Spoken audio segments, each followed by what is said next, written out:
시간입니다. 15장 14절 말씀.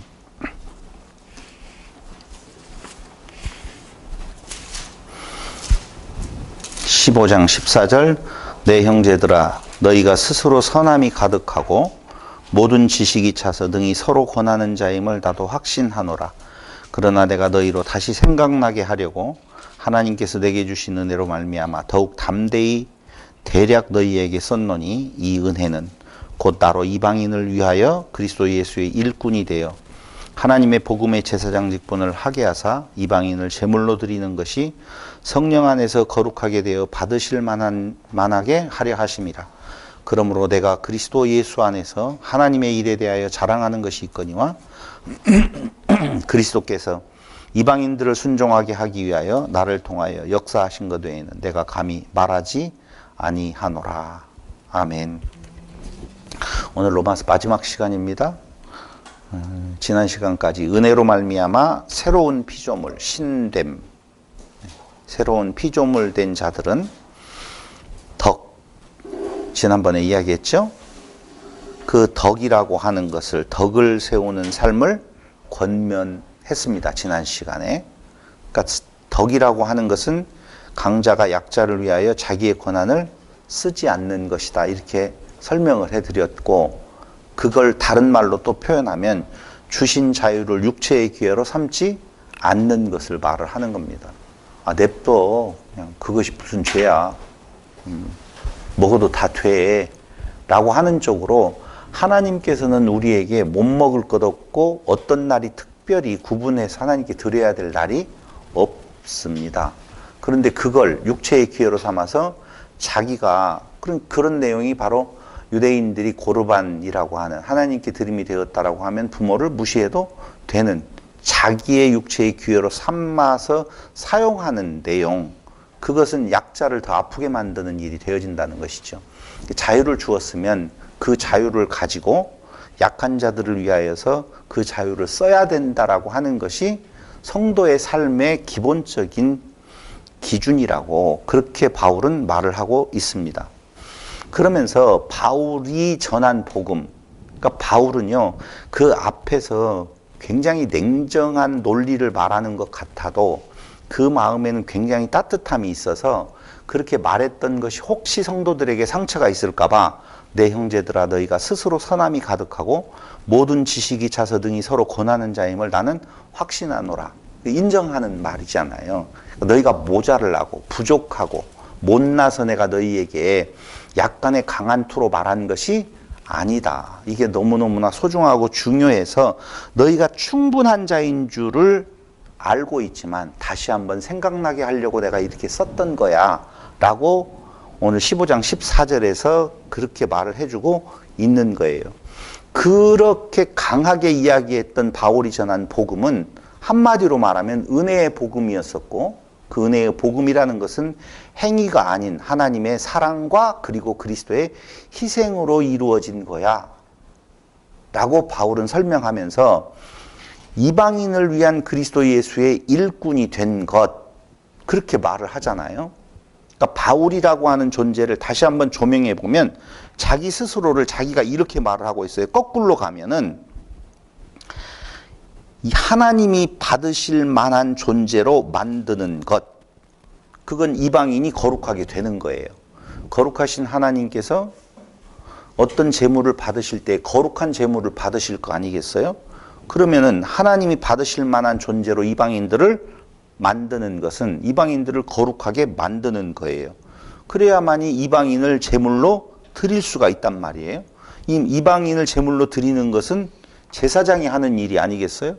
제물을 하나님께 드리는 자는 제사장이 하는 거고, 바울은 그런 제사장이 되어서 이방인을 하나님께 드릴 만한 것으로 만들기 위하여서 그는 이방인이 거룩하게 되는 그 복음을 전했다는 거예요.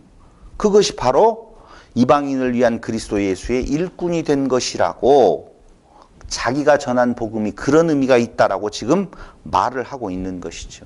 그러면서 바울은 스스로가 자랑할 것이 있다라고 이야기를 하는데, 그 스스로 자랑할 것은 자기 스스로를 자랑하는 것이 아니라, 바울 자신을 자랑하는 것이 아니라 그리스도께서 자신을 통하여 역사하신 것을 자랑한다고 서론을 15장 17절 거기 그렇게 말을 하지요. 그러므로 내가 그리스도 예수 안에서 하나님의 일에 대하여 자랑하는 것이 있다라고 말을 합니다. 그럼 그리스도께서 역사하여서 어떤 일이 바울에게 이루어졌냐면요. 그 역사하는 방법은 말과 행위로, 표적과 기사의 능력으로, 그리고 성령의 능력으로 바울이 뭔가 어떤 일을 했어요. 그걸 자랑한다는 거예요. 한번 물어볼게요. 바울이 자랑하는 것이 무엇이었을까요? 자, 그가 말과 행위로, 표적과 기사의 능력으로, 성령의 능력으로 어떤 일을 했던 것을 나는 자랑하고 싶다 이렇게 말을 하는데 그 자랑이 뭐예요?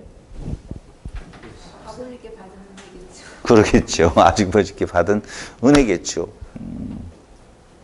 예수 뭐 이러겠죠. 근데 성경에서 그는 그 편지에다가 이렇게 표현하고 있어요. 일루리곤까지 복음을 전한 것이라고 말을 하고 있어요. 그러니까 바울의 자랑은 무엇이었었냐면은 내가 말과 행위로 그리고 표적과 기사의 능력으로 또 성령의 능력으로 내가 어떤 일을 했어. 근데 그걸 내가 했다라고 나 스스로를 자랑하는 것이 아니라 일루리곤까지 그 하나님이 주신 능력으로 내가 복음을 전하게 되어진 것, 그걸 내가 자랑한다라고 하는 것이죠. 그럼 바울은 왜 그걸 자랑으로 삼을까라고 하는 거예요. 봐봐요.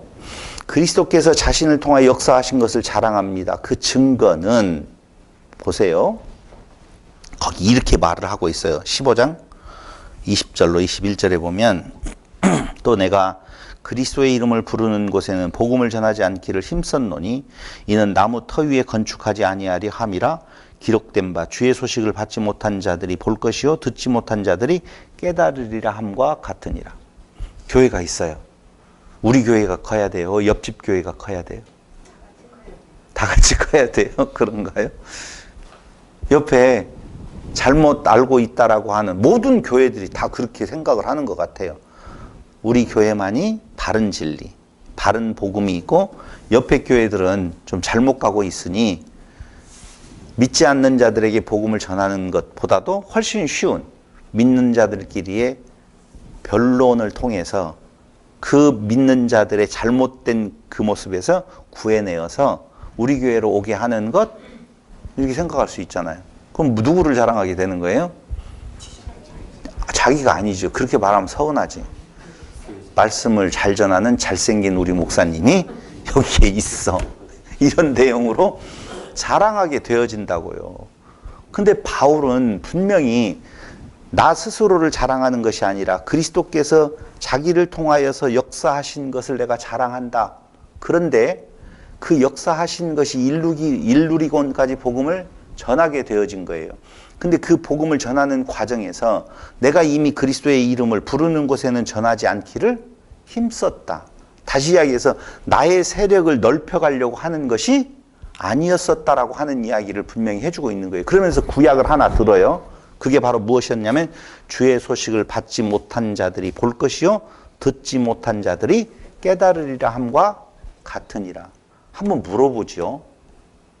복음을 전하면 어떤 일이 일어날까요? 아니요, 복음에 대한 내용이, 권사님, 예수를 믿으실 때 가장 믿는 이유 하나를 들으라고 한다면 무엇이겠어요? 잘 되는 것. 이제 그건 이제 제가 원하는 대답이 이것일 것이다 하고 말을 해주는 것 같고, 진짜 예수 믿는다라고 하는 사람들이 예수를 왜 믿느냐라고 하면 천국 가려고 이렇게 이야기를 하잖아요. 천국 가려고. 제가 이번에 세미나 하면서 아직 인터넷에 유튜브에 올라가지는 않았지만 그 이야기를 제가 좀 했어요.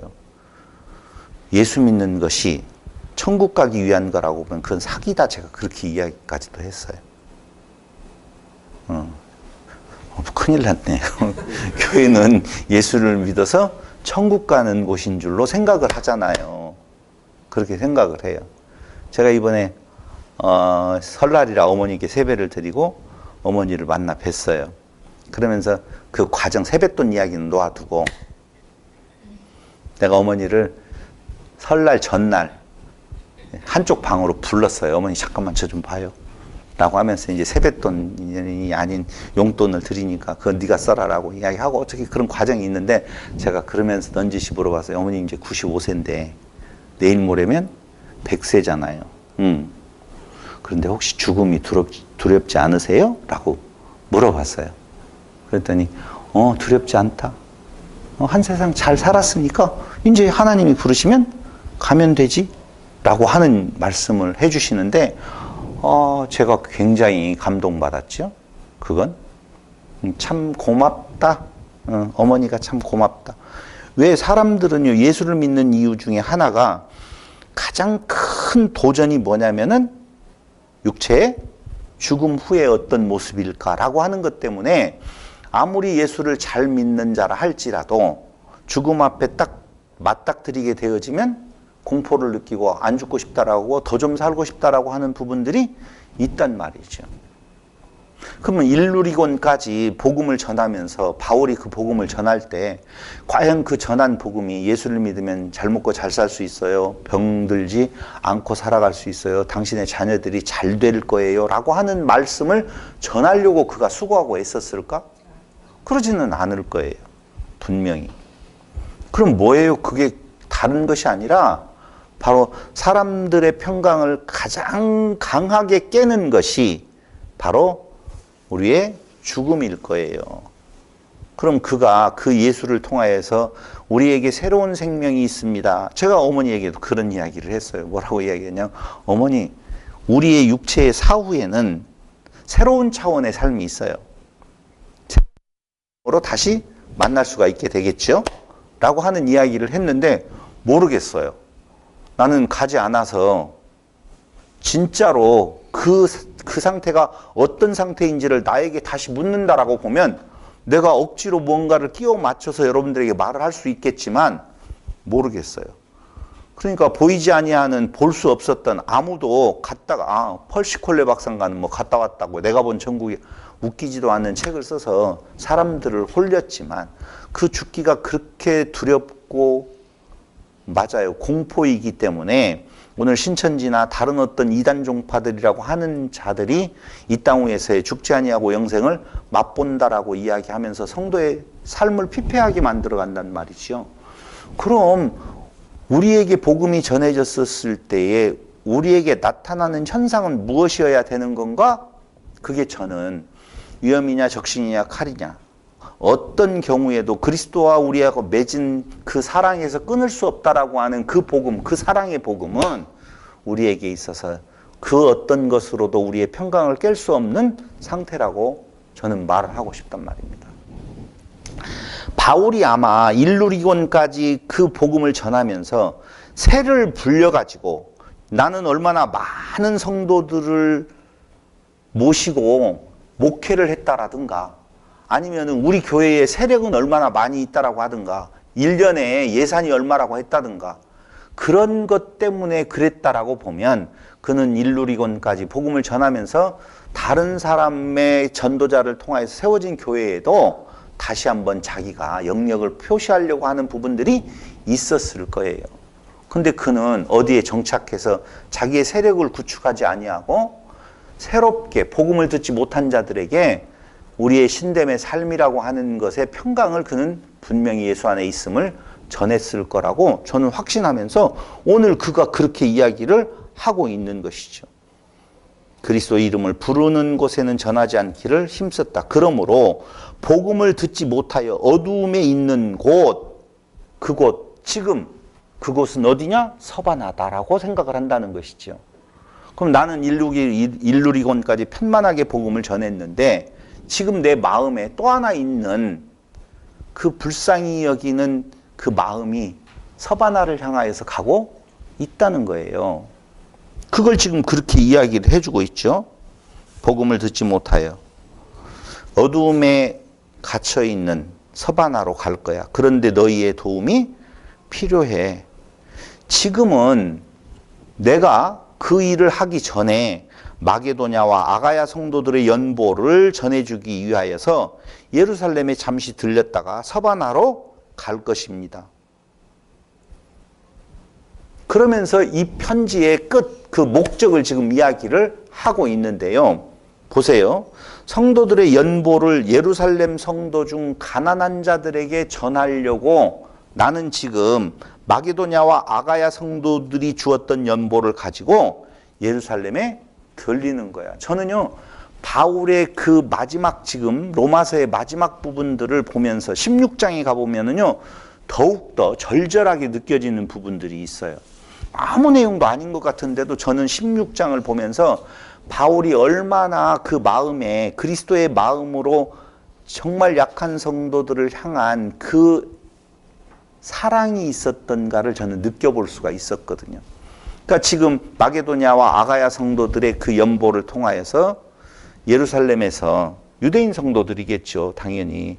그들이 지금 당하고 있는 가난하고 병들고 어려운 자들을 위한 연보를 전달해 주는 일, 그리고 그 일이 마치게 되어지면 로마를 거쳐서 이제는 나는 서바나로 갈 거야 라고 이야기를 하면서 넘치는 은혜를 나누는 것이라고 거기 말을 하잖아요. 한번 보세요. 15장 25절. 이는 마게도냐와 아가야 사람들이 예루살렘 성도 중 가난한 자들을 위하여 기쁘게 얼마를 연보하였습니다. 저희가 기뻐서 하였거니와 또한 저희는 그들에게 빚진 자니 만일 이방인들이 그들의 영적인 것을 나눠 가졌으면 육적인 것으로 그들을 섬기는 것이 마땅하니라. 저는 우리 교회를 생각을 하고 전주 교회를 생각을 할 때마다 많지 않는 사람들이 정말 어려운 여건 속에서도 자기의 자리에서 그 일을 잘 감당하고 있구나라고 하는 감사한 마음이 있어요. 그러니까 연보라고 하는 것은 하나님께서 주신 바 은혜의 은사를 가지고 내게 넘치는 것을 서로 나누는 거 아니겠어요? 그 유대인들을 통하여서 처음에 그들에게 알려졌던 복음의 연보를 받게 되어진 이방 성도들이 이제는 그들이 그 물질적인 것으로 인하여서 가난하게 되어진 예루살렘 성도들을 위하는 연보를 하는 것, 그게 서로에게 아름다운 일들이라고 하는 것이죠. 나는 그러면서요, 그런 생각도 해봤어요. 바울이 마게도냐와 아가야 성도들의 연보를 받으면서 그걸 전해주잖아요.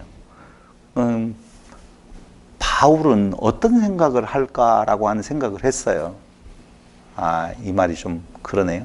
오늘날 많은 목회자들이 교회에서 나오는 많은 연보들을 가지고 거의 대부분이, 오늘 아침에 이상한 유튜브를 봤는데 자꾸자꾸 교회에서 젊은이들이 떠나간다는 것이죠.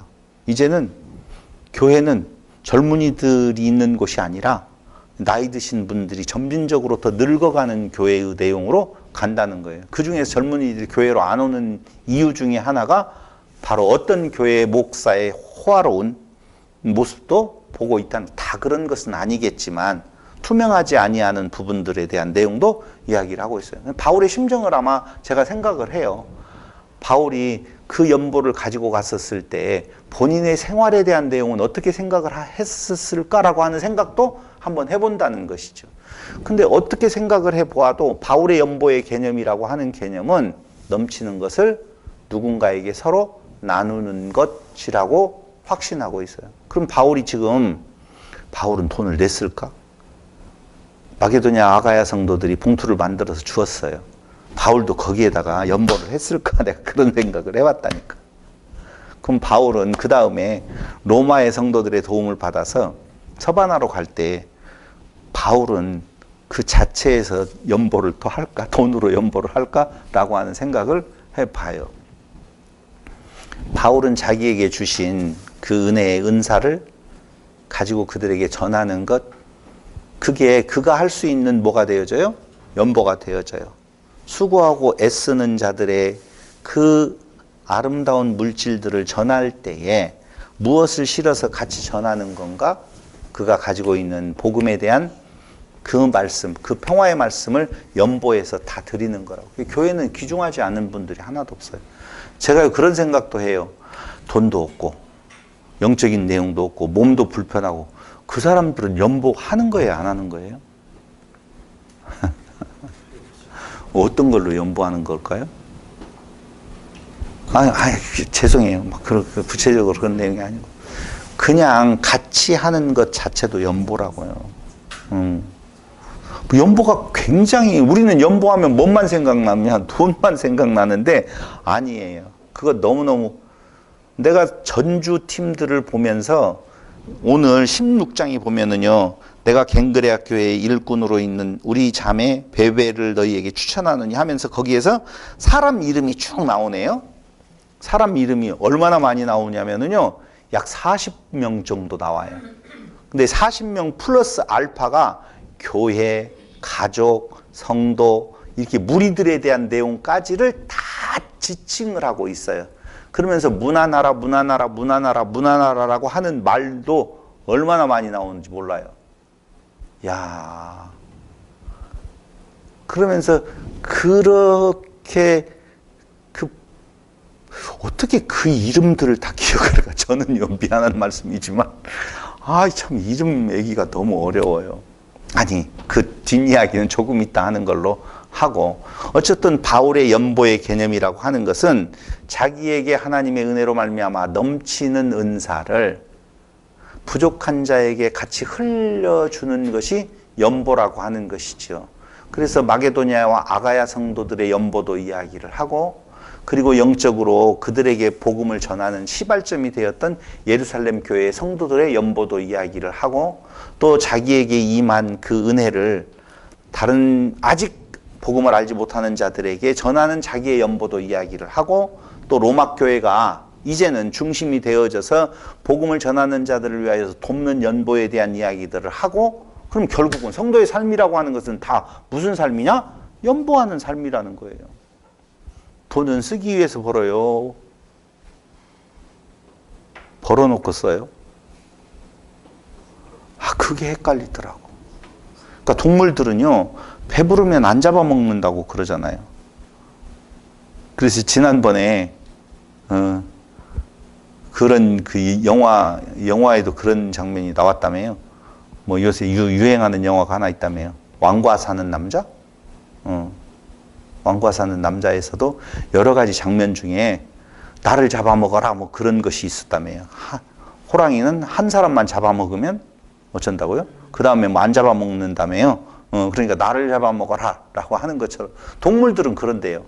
하나를 잡아먹게 되어서 배부르면 그 다음에 쓸데없는 그런 것도 있어요. 쓸데없는 살상을 하는 동물들도 있겠죠. 그런데 사람은 쓸 곳을 정해놓고 그것을 위하여서 버는 것이 아니라 충분한데도 불구하고 또 벌고 또 벌고 또 벌어서 더 내 배를 채우고 내 곳간을 채우고 내 금고를 채우는 일에 앞장선다는 것이죠. 사람이 사는 것이 쓰기 위해서 벌고 그러는 것 같아요. 그게 진짜 아름다운 삶이 아닌 건가라는 생각을 가져본다 이거죠. 만약에 내가 충분히 쓸 곳이 있어서 더 많은 돈이 필요하다면 수고하고 애써서 그들을 위한 연보로 쓰는 것, 우리가 돈을 벌고 지금 박 집사님이랑 우리 이 집사님이 돈 열심히 벌잖아요.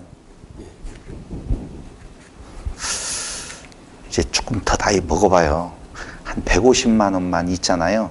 사는데 아무 지장 없어요. 진짜라니까? 아니 살아가는 데 있어서 아무 지장 없다고요. 누구한테 나네라고 낯을 세우려고 하는 내용이 아니라 그냥 두 부부가 먹고 산다라고 했었을 때 150만 원 가지고 집세가 나가야 되니까 그렇구나. 또 그것도 집세 빼놓고 나면 150만 원이면 충분히 살아요. 충분히. 근데 연금 나와 노령연금 나와 어쩌고 저쩌고 애들이 돈 10만 원씩 보내줘 어쩌고 저쩌고 하면 그냥 그렇게 살아가는 데는 별 무리가 없다니까. 그런데 나이 먹어서 내가 일을 하려고 하는 이유는 뭐 때문에 해요? 자식 때문에 그러잖아요. 아닌가? 자식 없는 사람? 그렇죠. 두 가지예요. 두 가지로 이야기를 하더라고. 노후 때문에, 자식 때문에. 근데 아까 이야기한 대로 사실은 노후는 우리나라에서 굶어 죽을 사람 없지요. 제가 극단적으로 이야기해서 정말 죄송해요. 많이 벌어놓고 많이 있으면 안정적이고 그렇잖아요. 그런데 나이 먹어서 나이가 더 먹게 되어지면 불안한 내용 딱 두 가지래요. 하나는 혹시 통증이 있을까봐. 통증이 있을까봐. 두 번째로는 내 아픔이 내 자식에게 부담을 주는 일이 될까봐. 그래서 이번에 저도 간병인 보험을 들었잖아요. 무엇 때문에?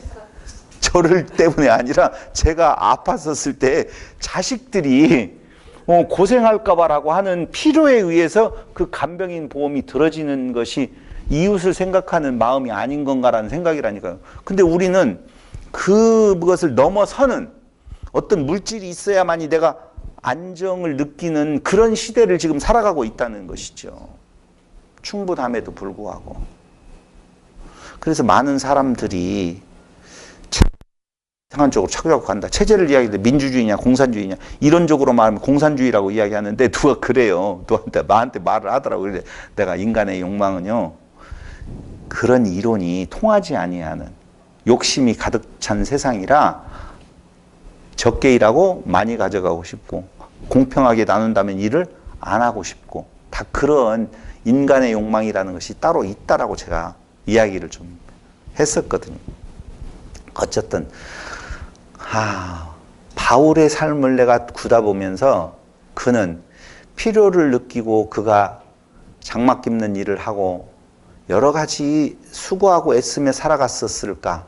아니면 앞으로 어떤 일이 있을지는 모르지만 내 미래를 위하여서 좀 평안함을 위하여서 더 많은 것을 내가 좀 쌓아놔야 될까라고 했으면 아까 마게도냐와 아가야 성도들이 그 연보할 때 내 것은 없냐라고 이야기를 하든지 중간에서 좀 빼든지 어떻게 해서 자기의 돈을 모아놨다면 누구 도움도 필요 없이 난 내가 벌어서 할 거야. 난 한때는 그랬다니까.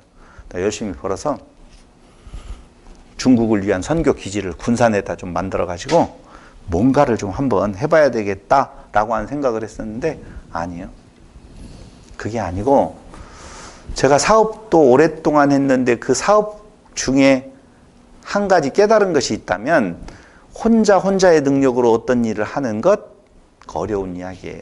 근데 자그마한 힘들이 모여져서 어떤 일을 이루는 것은 더 단단하게 그 사업이 되어질 수도 있었겠다라고 하는 생각을 한번 가져봤습니다.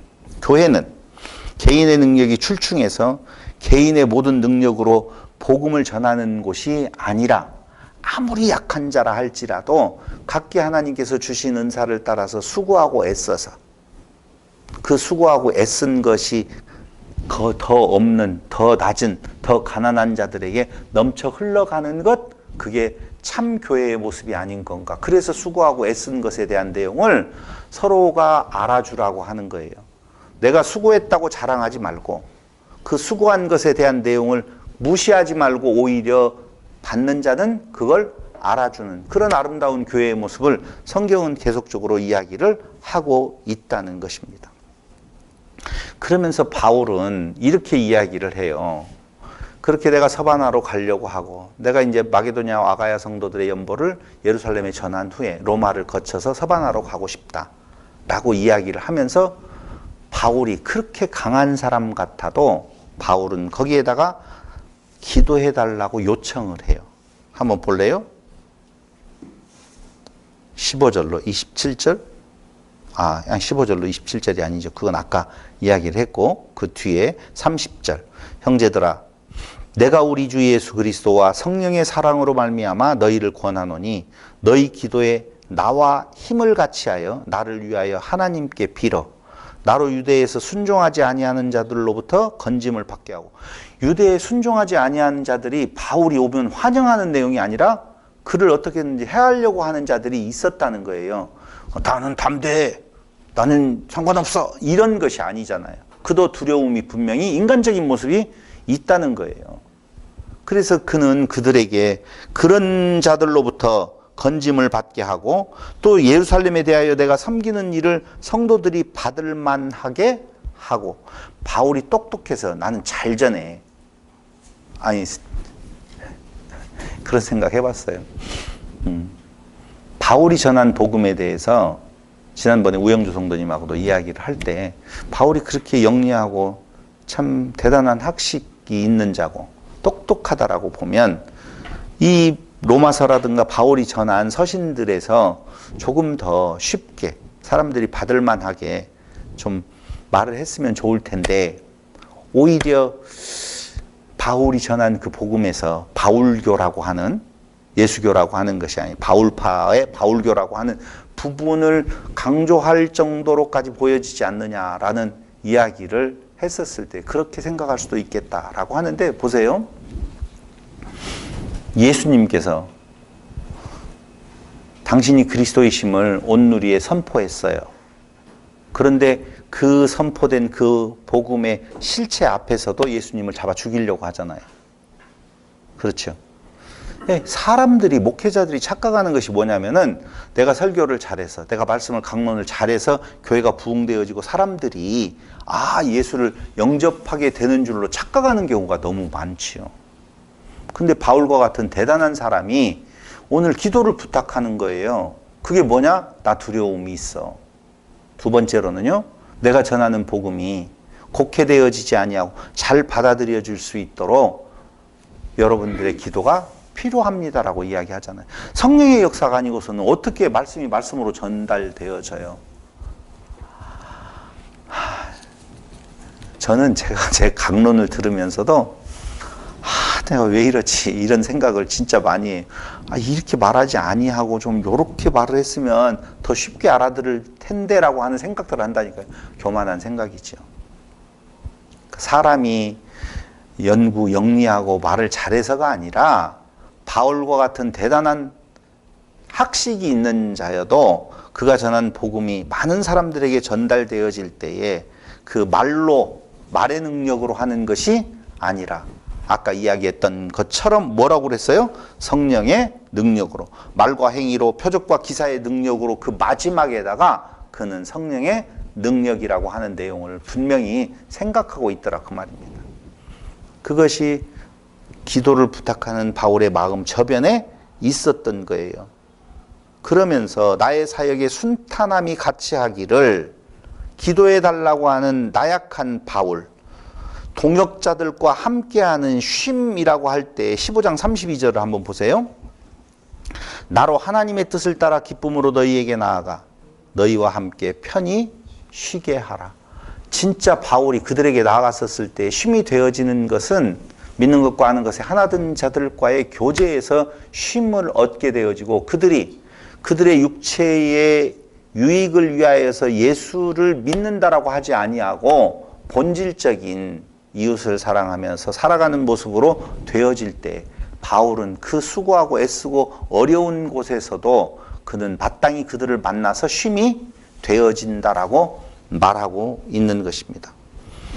자나깨나 모든 이에게 평강이 있기를 바라는 마음이 거기 33절 평강의 하나님께서 너희 모든 사람과 함께 계실지어다 아멘으로 15장 부분을 마무리하고 있는 것입니다.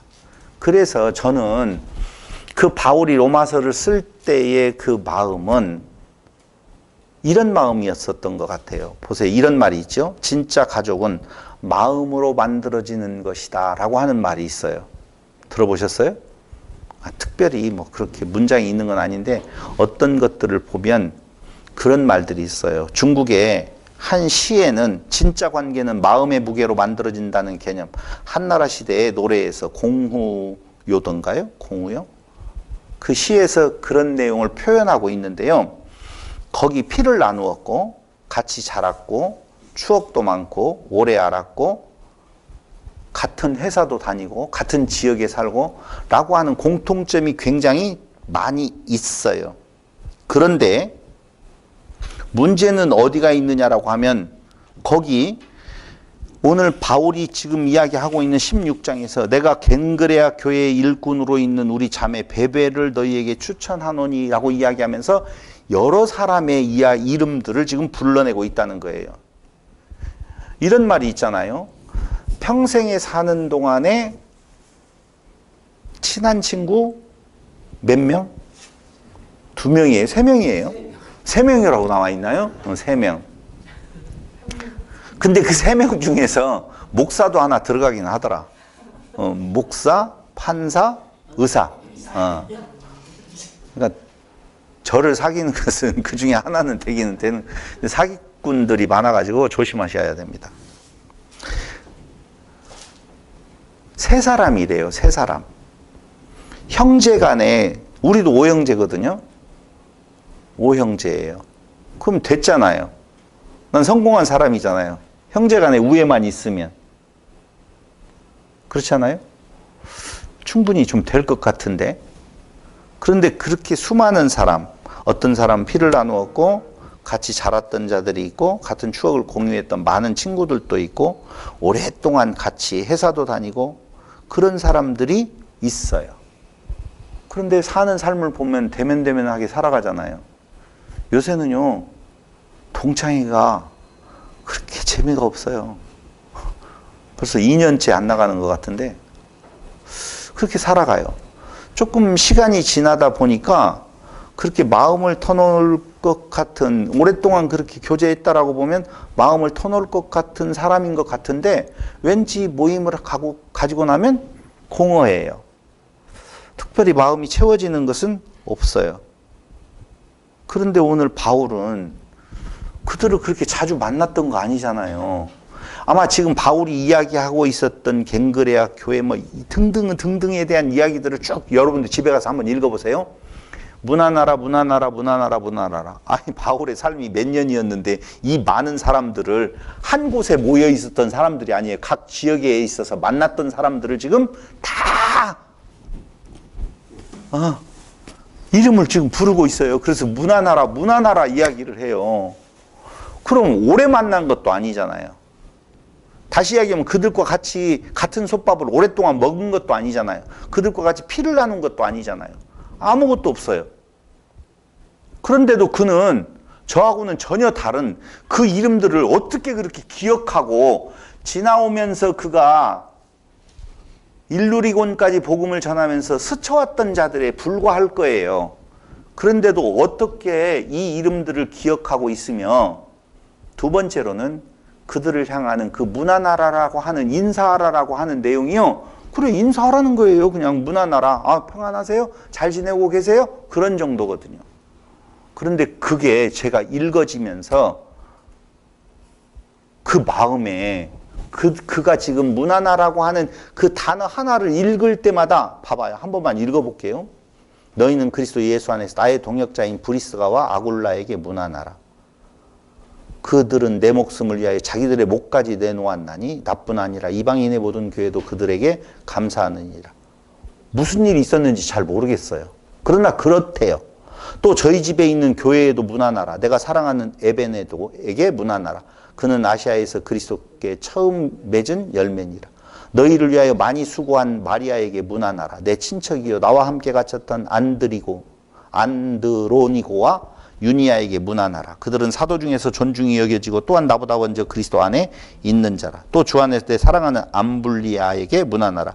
그리스도 안에서 우리의 동역자인 우르바노와 나의 사랑하는 스다구에게 문하나라. 그리스도 안에서 인정함을 받은 아벨레에게 문하나라. 아리스토블로의 권속에게 문하나라. 내 친척 헤로디언에게 문하나라. 나기수의 가족 중 주 안에 있는 자들에게 문하나라. 이게 어떻게 여러분들 느껴져요? 저는 이렇게 문하나라 지금 이렇게 문하나라고 하는 바울은 어디에 있느냐라고 하면은 아마 이 편지를 쓰고 난 뒤에 예루살렘으로 갈 거예요. 그렇잖아요. 내가 이걸 전하고 난 뒤에 너희에게로 가겠다라고 했으니까 아직 예루살렘에 가기 전에 이 편지를 썼을 거 아니에요. 근데 지금 문하나라고 한 내 같이 있는 자들에게 너희들 문하나라고 해야 될 텐데 다 흩어져 있는 모든 족속들을 다 지칭하면서 그들을 문하나라고 이야기돼요. 이름만 약 40명 나와요. 교회, 가족, 형제, 성도, 권속까지 일일이 언급해요. 명단 보고 불러준 것이 아니라면 얼마나 절절히 서로 보고 싶어 하는 사이일까 생각해 보고 봐요. 바울이 그 생각들을 늘 감사하는 마음이 없었다라고 보면 이 편지를 쓰면서 명단이 어디 있어가지고 다 적어서 야 이거 다 여기다 언급해 라고 그 편지 쓰는 사람이 있잖아요. 써주는 옆에 대필자가 있잖아요. 그렇지 않았다라고 보면 그는 그 마음속에 자기가 복음을 전했던 그 거쳐왔던 자들, 그곳에 있었던 그 성도들의 그 안부, 그들의 신앙적 성숙, 그런 것들을 생각하면서 그는 그 마음속에 절절히 보고 싶어하고 사랑하는 마음이 분명히 있었다라고 저는 생각이 들어가는 거예요. 이게 바울이 오늘 로마서를 통하여서 바로 창조의 완성으로 가는, 창조의 완성이 무엇이겠어요? 교회가 완성되어지는 거 아니겠습니까? 믿는 것과 아는 것에 하나 된 자들이 하나의 교회로 아름답게 드러날 때에 그 삶이 오늘 천국을 우리가 소망하며 간다, 천국은 우리에게 죽음 뒤에 있을 거야가 아니라 지금 천국에 사는 삶이 아닌 건가? 친구 3명만 있는 이 땅에 성공한 삶이라고 보면 피보다도 혈연, 학연 어떠한 것보다도 더 소중하게 되어지는 신앙 안에서의 이웃되어진 하나된 자들의 이 모임, 교회가 세상적인 성공하고는 전혀 차원이 다른 하나님의 창조의 완성으로서의 아름다운 사랑 공동체가 아닌 건가 생각을 해보는 거예요. 이것이 그리스도 안에서 완성되어가는 하나님의 나라인가, 나라가 아닌 건가 라고 생각해 보면서 오래 사는 인생이라도 친구 2-3명만 있어도 성공한 사람이라고 한다라고 하면 아무리 높아진 인생이라도 사는 모습은 똑같지 않을까 생각을 해봐요. 하루하루를 살아가는 삶의 모습이 뭐 그렇게 다양하고 복잡하고 대단한 어떤 의미를 찾을 만한 것이 있을까? 라고 하는 생각을 해본다니까요. 한 주간 안 봤어요. 그랬잖아요. 근데 한 주간 안 봤는데 그 한 주간 설날을 기준으로 해서 평안함은 있을까? 과연 그 한 주간 동안 다양한 어떤 일들이 좀 그렇지 않을 것 같아요. 너무 단순할 것 같아요. 아침에 눈 떠서 어떤 일을 하게 되어지고 또 저녁에 잠자리에 들게 되고 또 아침에 일어나서 아내가 오늘 그런 이야기 하더라고요. 저같이 친정에 갔는데 친정에서 친정 아버님, 친정 어머님, 친정에 옆에 살고 있는 동생들하고 하루의 일과를 놓고 보면 그렇게 이야기를 했잖아요. 방 하나를 밥에 먹고 밥 치우고 집 치우는 것이 그 일상이라는 것이죠. 그러지 않겠어요? 그럴 때에 아무도 없다라고 보면 그 삶이 얼마나 삭막해질 건가라고 생각을 해보는 거예요. 오늘 바울은 몸이 떨어져 있을지라도 그들의 그 평강을 위하여서 멀리 떨어져 있는 그 거리를 초월해버린 그리스도 안에서 하나 되어진 한 지체이기 때문에 거리를 다 불문하고 그들의 평강을 기원하는 모습이 절절히 저는 느껴지면서 그가 로마서 1장으로부터 15장까지 16장이 놓아두고 15장까지의 그 편지를 통하여서 그 복음을 전하게 되어진 것은 이루려고 하는 외형적인 교회의 모습도 아니었었고 그들이 그 복음을 통하여서 그들의 마음에 평안함을 가지고 생됨의 삶의 입장에서 이제는 이웃을 생각하면서 내가 사랑할 수 있는 존재가 있다라고 하는 거 가장 큰 복이나 기쁨이라니까요. 사랑받는 것이 기쁘냐 사랑하는 것이 기쁘냐라고 하는 고리타분한 논쟁에서 저는 그 고리타분한 논쟁을 한 번 더 이야기를 하고 싶어요.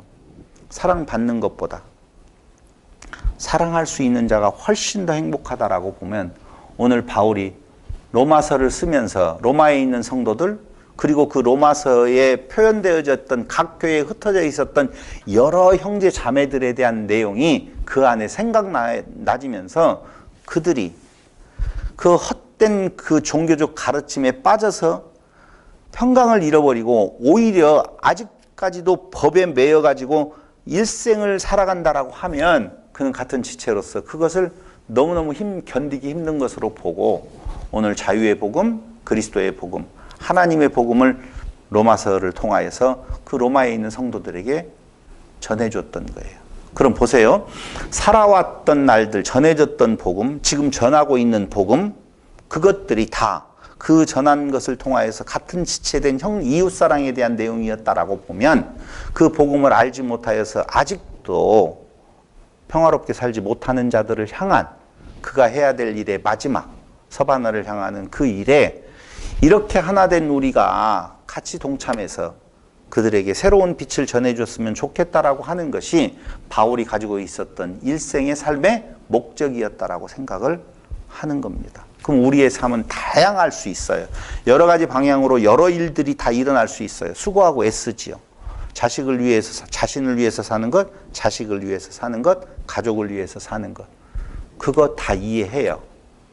그런데 어떻게 피 한 방울 섞이지 아니하고 아무것도 아닌 존재가 만나서 수고하고 애쓴 것에 대한 내용을 서로 나누면서 피곤하고 힘들다 할지라도 그 수고를 아끼지 아니하고 일을 하고 연구를 하고 모든 일들을 다 통하여서 그 일에 이렇게 값없이 연보할 수 있다라고 하는 것, 그것이 바로 하나님께서 만들어 가시는 하나님의 나라 그 최종적인 삶의 목적지가 아닌가 생각을 해봅니다. 이번에 쉬는 날 동안에 유튜브를 통해서 우주가 얼마나 넓은 건가에 대한 내용을 한번 보게 되어졌어요. 제가 가끔 우주를 이야기할 때 7천억 은하에 7천억 별이라고 그랬잖아요. 아, 기억 안 나세요? 우리가 지금 소속되어져 있는 은하가 있어요. 그 은하는 7천억 별이 있대요. 7천억 별. 그런데 그 7천억, 지구와 같은 별이 7천억 별이 한 은하를 이루고 있다라고 보면 그런 은하가 우주에는 7천억 개가 있다고 그래요. 어떤 학자가 말하기를. 근데 그 내용을 비슷하게 이번에 표현되어진 유튜브를 제가 좀 봤어요. 그래서 그걸 한번 우리 카톡에다 올려놓을까 생각을 하다가 한번 올려볼게요. 그곳에서 우리의 존재라고 하는 내용은 지구의 존재도 7천억 별 중에서 지구는 없는 거예요. 7천억 은하계, 한 은하계 안에서의 그 별 하나, 지구는 없는 거라고 보면 그 안에 먼지도 아니에요. 그 안에서의 나의 존재가 나 안에 함몰되어져 있으면 그 인생에 대한 내용이 얼마나 결국은 그 존재 안에 묶여져 있는 것이 죽음이라고 하는 마지막 그 고통스러운 공포에 쌓여서 우리의 인생을 허무하게 허비하지 않을 건가라고 하는 생각을 해보는 거예요.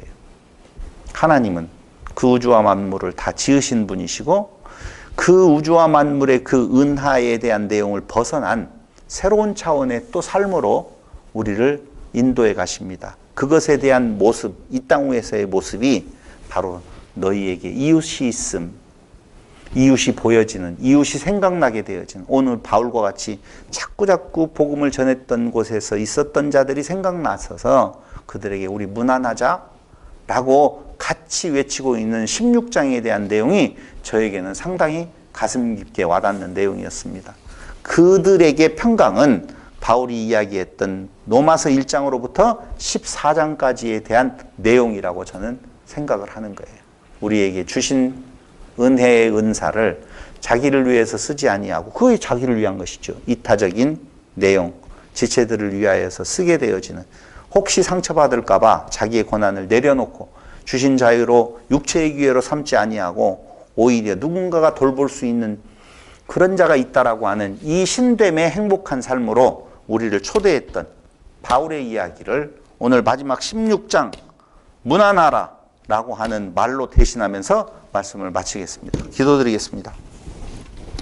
고마우신 아버지 하나님, 오늘 바울이 많은 성도들의 이름을 부르면서 문안하라고 하는 이 내용이 피 한 방울 섞이지 아니하고 같은 고향에서 자라지도 아니하고 같은 솥밥을 오랫동안 먹고 있었던 것도 아닌 그들을 향한 이 마음은 바울 개인의 마음이 아니라 바로 하나님으로부터 그리스도를 통해서 전해진 그 사랑의 새로운 생명이라고 생각합니다.